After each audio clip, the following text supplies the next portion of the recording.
So in this video, let's see how to configure the entities the way we want using Fluent API. But before that, let's install the Entity Framework 6 package. Now we could have done this at any point of time. Maybe we could have done this when we started this project. But now that I want to use the Fluent APIs, so let me go ahead and do it now. So how do I install the Entity Framework package in my project?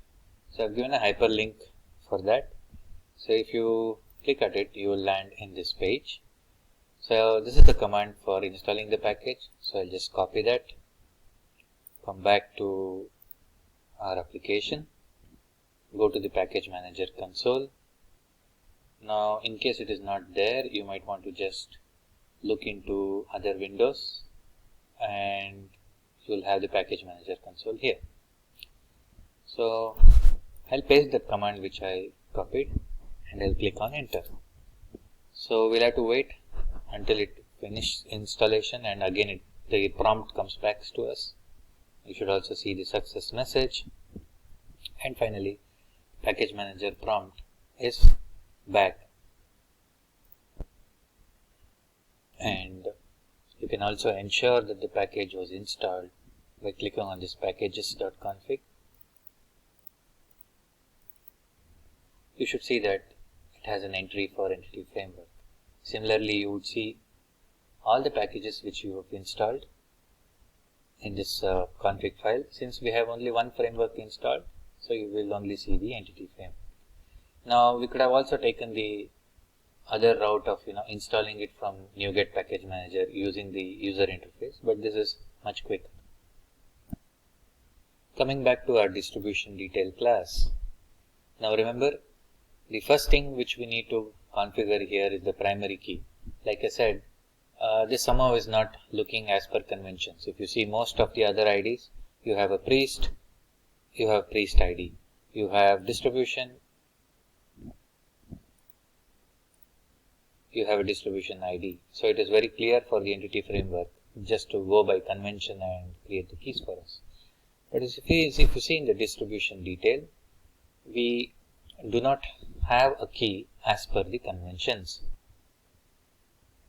So what would be a key for this entity distribution detail? Now, based on my experience, I can clearly say that the fact that I've introduced these two, distribution ID and Prasadam ID, is to make them the composite primary key. But yes, in case you are not sure why you should be doing this, or you just want to figure it out with a little more hints, so what you can do is you can just write down the schema this way, and let's say our software was installed and the very first day there was the first distribution made, and let's say that is today.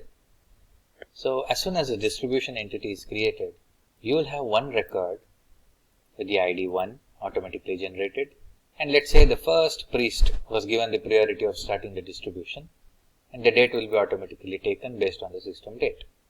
Now, and let's say he went ahead and distributed prasadams to 100 people, okay, and he decided that he will be distributing 2 sweets and 1 rice item. So how would the distribution details look? What would be the entries in them? So I have the schema here. So if you imagine, this is the distribution number. The Prasadam ID, let's say this is of the sweet.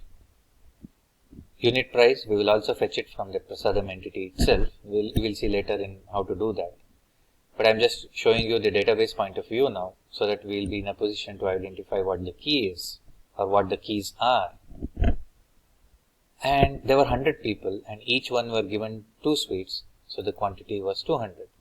Similarly, for the same distribution, as part of the same distribution, we also went ahead and let's say we gave lemon rice and one quantity per person, and that accounts to 100.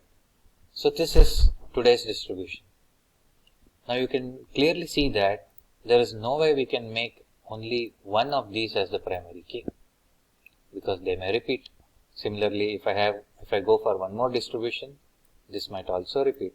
Let's see that also. Let's say tomorrow the same priest also does another distribution, and There were about 25 devotees this time, and he went ahead and took charge of the distribution. So this time the distribution ID is 2, and again 1 sweet, 1 rice item, but the quantities vary this time since there were less number of devotees.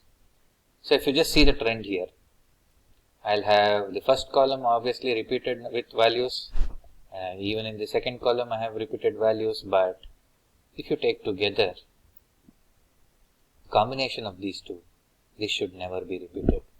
For a given distribution, a given item should be captured only once.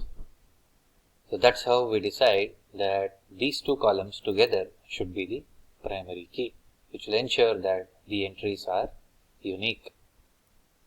Let's see how we will have our entity reflect this concept.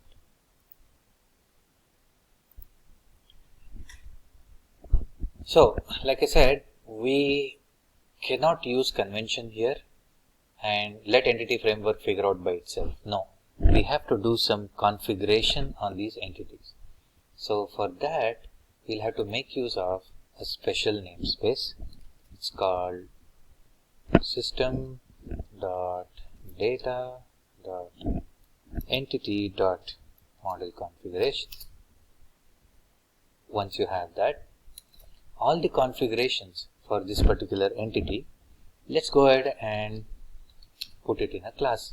Now I know that ideally we should not be having more than one class in a file, but for the sake of convenience, let's just go ahead and do that. Let's call it as distribution detail config. Okay. So here we will configure all the things which entity framework could not do by convention. So this is, instead of convention, we are going for configuration. But in order to do so, our entity or our configuration class should implement another class, which is called entity type configuration, and this takes a specific type, in which case our distribution detail itself.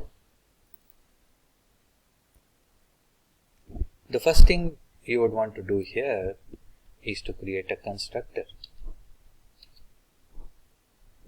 and let's say we wanted to nominate Prasadam ID as the primary key for this entity. I know it's not the case, but let's just assume for a moment.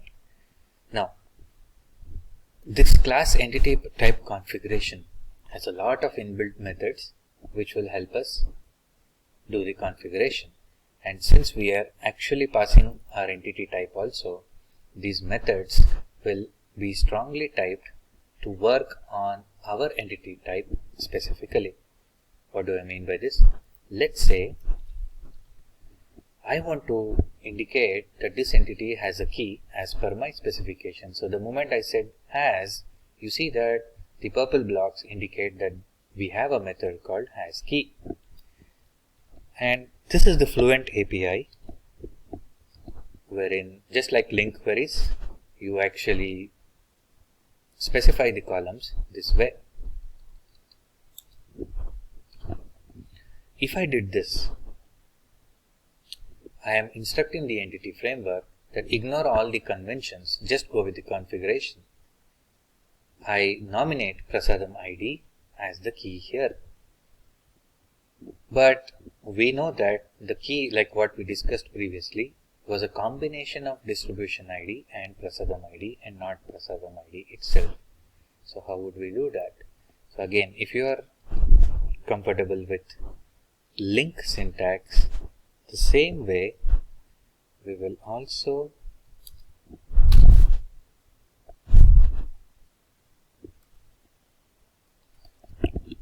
configure the entity to have a key which is a combination of distribution ID and Prasadam ID. Also, you might be wondering how all this is related. I mean, distribution detail is a class which is also an entity, but we have another class called distribution detail config, which is of course deriving from this standard entity type configuration. But then how are these two related? Where and when entity framework reads them and configures them, these two seems to be a little separate. How are they related? So I'll answer those questions in a moment. But before that, I would want to make sure I have not missed out any other such configuration for other entities. So let's take a look at that first in the next video.